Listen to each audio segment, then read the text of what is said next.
Hi, it's Carly McAvoy. I wanted to talk about Mathxl for a minute. This is summer 20, but this video will be good for future quarters as well.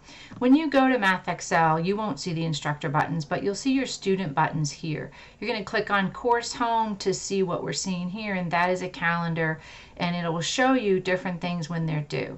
So if you see a little clock, you could hover over any of these, and it'll tell you homework. The box is quiz, this is tests, and you can hover over that to see it. But you can also go down and see what's coming up and look at the due dates here on this course home page. Even though we have a calendar, but this one shows you a lot of things. And so today, for instance, there's a chapter homework 1 through 4 due, and then on the 9th of July there was a quiz due, and it tells you what time it's due. And it's because I haven't done it yet, there's no scores there, but it also shows you that for quiz you have 2 attempts. For a diagnostic, which does not ever affect your grade, you just have 1 attempt. And then it also shows you how many questions there are in the homework problems. So in the homeworks are always much longer than the quizzes. And so that's a quick way you can look to see what's coming up. If you actually were to click on calendar, it just is slightly different, and it has things a little more laid out for you. You can see that it's due. You can actually click on it from there, and it'll take you to that diagnostic. And if you're not ready to take it, you would just cancel out of that. But for the most part, in that calendar took you into the homework and tests. But what I would say, you spend most of your time going in and clicking on homework and tests. Because over here in homework and tests, you can also see the due dates. I've really tried to line everything up by date that it's due. And you'll see this one, there's some things that not everybody has to do, so there's no due date on those yet. But anyway, you will see that there's these that have prerequisites. And so in this one, you have to do the diagnostic before you can do the homework. And then that is always true for those. Sometimes, like a midterm, you have to do the practice midterm and score at least 75% before you can take that. So be looking at those prerequisites that you have on there as well.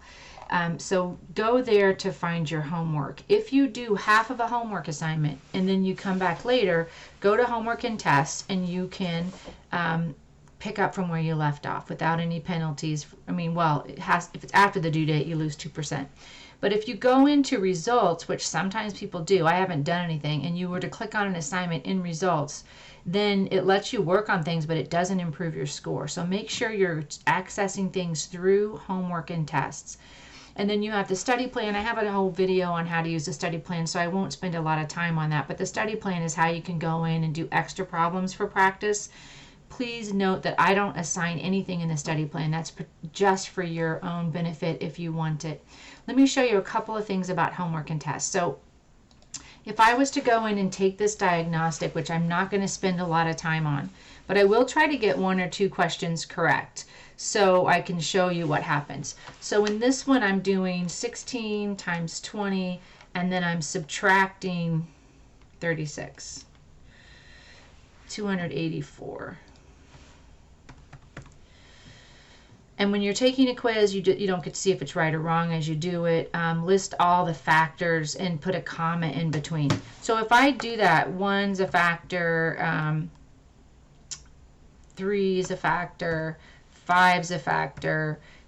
Let's say I don't catch all the factors. Let's say I say 25, and then let's say I can make some mistakes here, which is fine. Let's say I do all that. But notice that I put a comma between, not a space, just a comma. And that's what I want to do. Even if I miss some of those or got some of those wrong, it's okay, as long as it's okay if I miss it, but in the diagnostic, it doesn't hurt my grade. Okay, find the least common multiple. So let's say I do that one right. Let's say I put in 150. I want to show you what happens when I do this. Dividing by this gives me 0. I definitely got that one right. It's okay. I'm going to miss some. Here I'm going to get 7/5. And simplify.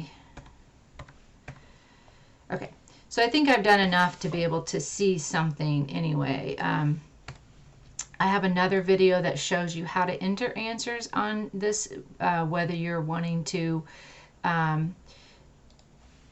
use a fraction or use exponents. You can go in and see how to do that. And also I have a video on how to use the graphing function here. Okay, so if I submit this test and it says you haven't answered all of them, I don't care. I'm going to submit it. So what I did was I got a few of these right. 1, 2, 3, 4, 5. I got 6 questions right, which gave me a score on my homework. I haven't done any homework yet. I mean, it gave me a score on this. And then it might have affected my homework score for that. So already for homework 1 through 4, I haven't done it, but I could look over here and see what score I got. I got 18% on my homework because I got a few things right. Now when I go in, I don't want to just accept that score, but when I go in, there'll be a lot of things that were checked off because I got them right on the diagnostic. I don't have to do them in homework. So please remember to go in and fix your grade. The diagnostic should not be the grade you accept for the homework. That's just the ones, okay, I don't need to do those. Okay, so when I go into a question, my thing that I want to show you here is this one. So what if I wanted to add this, and maybe I forgot how to add, but I didn't even know that I forgot how to add, and I say, oh, it looks like 9/27. And then I check my answer, and my box is a little out of the picture here, so I'll pull it down. I click check answer, and it says no. So then I'm like, oh, maybe I don't know, or maybe I should have reduced that to 1/3. Still going to be wrong, but I'm going to do that. It's wrong. I can try it again. But now it says final check. You get 3 chances. So then I'm like, okay, what about if I get half? And I'm going to check it again. No, it says it should have been 43/60. So you can go on to the next question and miss this one, because you've missed it now. But you can also just click on similar question and it's going to give you another chance, right? So you don't have to accept a wrong answer. But right now up here I have it wrong. You can see the little red X. So if I want to get that correct, I could go back in and actually add that. Let's see, 3/50 plus 3/4. I also try to show you in the videos how to use your calculator to do these, but you don't have to use a calculator if you don't want.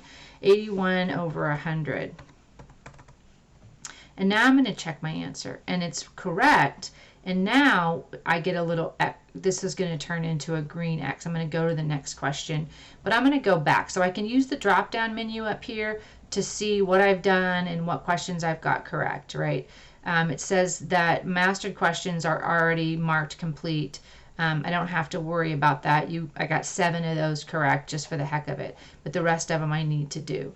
But now let's go backwards 1 from where I was and see that 1 is now checked correct. So now in number 11 should show as correct, and the other ones that aren't even on my list of to-dos. You see how it has 2, 3, 4, then 11, because there was a bunch in there that the diagnostic took care of. So when I say that you have to get a certain score on your quiz, and I'm going to save, and I can always come back to this later, and when I do, I want to come into it to homework and tests and click on that again. I have a score, but I can open it and start it there. Now, if I want to take the quiz, I would just click on the quiz. It's like the diagnostic. I get 1 shot. There's not a lot that I can do there. But if I want to round this to the nearest 10th, I can do that. And the next one, whoops, I don't want to submit. So if you do make a mistake, you should have to find out. Round to the nearest 100th, 0.40. 2 places because I'm asking for the hundreds. And I can keep going here. And I don't want to, though. I'm going to submit. And now it's going to show me a score. It's like, it didn't do that well. So I can review the test right now, or I can go to my results. If I go up here to results now, I can see that I have a score for my diagnostic, I have a score for my homework so far, and I have a score for the quiz. But I didn't do too well on that quiz. I don't want to go in and take it again until I've reviewed it. But wait, what is this? I didn't have a flag here before, and now I do. So you get 2 attempts on the quiz, but the second time through you have to score at least 80%. In some classes it's 75%, whatever it is for your class. It's not always 80. But it says you can't take this again unless you go back and get at least 80% on your homework. I don't want you just to keep trying the quiz without learning the material. So you have to go back. So you'll see on quizzes for your second attempt there is a flag or a restriction on that. So you'll have to go back and do it. That just means go back and keep working on your homework until you improve it. Okay, that's about all I wanted to show you about this. Have a fantastic day, and I'll talk to you next time.